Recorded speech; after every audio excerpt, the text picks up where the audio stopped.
In this tutorial in Cyberlink PowerDirector, we're going to give you some tips on working with the AI background removal tool. This allows you to remove everything but the person in the screen and either make the background fuzzy or make the background transparent. The first one we're going to look at is the best kind of candidate for effective background removal.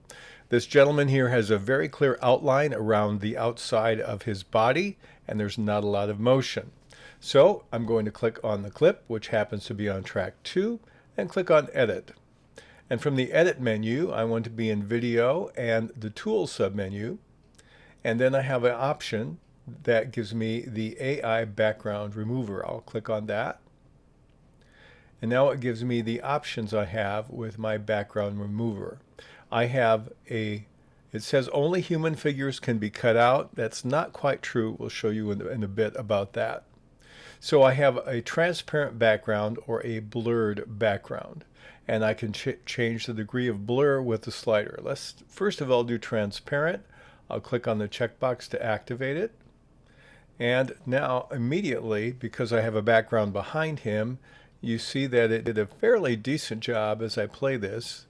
There's some little glitches, some little artifacts here and there, but it did a fairly decent job of trying to isolate the man and remove the rest of the background.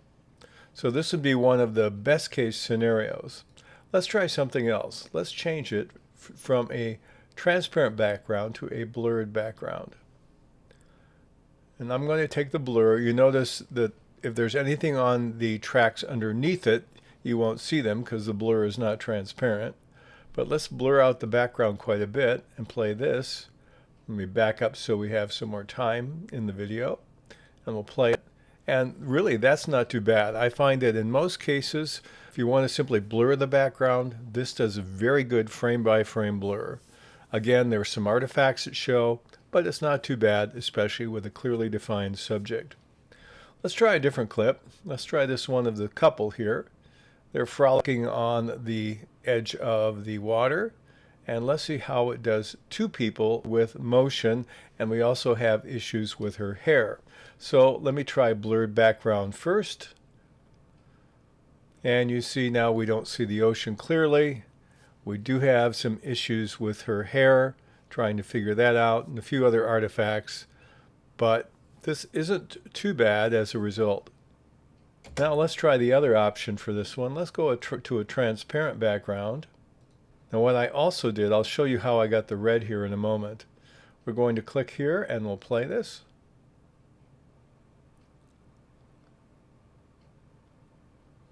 Now here's how you can get an outline around people or take it away. I'm going to click on the Advanced button.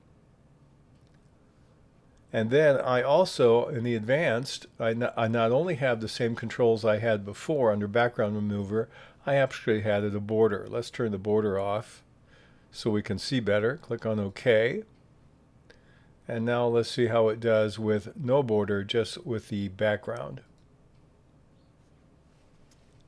And here you see, because we have a lot of motion, we have a lot of gaps, it's not a very clear outline. We have a little bit more issue with the background removal. Let's look at another example. This one is just a very quiet example of one person, but it's a gal with long hair. So I'm going to turn the transparent on. And now if we play this one, again, we only see the gal. If there was a background, we could put it behind her. And in the preview mode, there is going to be some starting and stopping in some cases, but not when it's actually produced. But you see we have some issues because the background makes it difficult to distinguish her hair from the other surrounding areas. Okay, let's look at another one. This one is a little easier. Let's take this one here, and we'll go to transparent on this gal, and we'll play it. And it's doing its best to isolate. Again, where you have the clearest contrast, it does a good job, but you have some other areas of color around her head that are similar to skin tones. At least they're not dramatically different. So that's what you get when you do this one. Now let me try another option on this one. We'll stop it and we'll go to a blurred background. And again, blurred tends to give you a little bit better flavor. Again, if the character is distinct, that makes the best difference in the world. If it's not, you're going to have some issues. But some of these frames in here are not really too bad. Let's try another one. What happens when you have multiple people that are separated? So let's try the blurred background on this one. I'm going to turn AI background remover on and we'll play this. Here what you notice is if you have a lot of motion, you notice the gal on the left, you're going to lose parts of her. Then you have this person coming up in the background on the right. It's trying to identify that person, but they kind of fade in and out depending on what you see. So if you have a lot of people in the scene, it doesn't work well.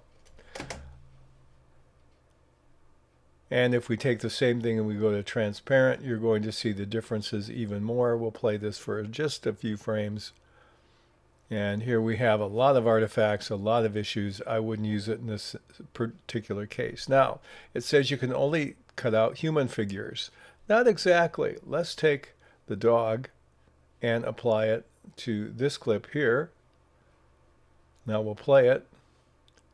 And even though it's not a human, we do have a decent job here. Let's look at it with a blurred background instead and play it.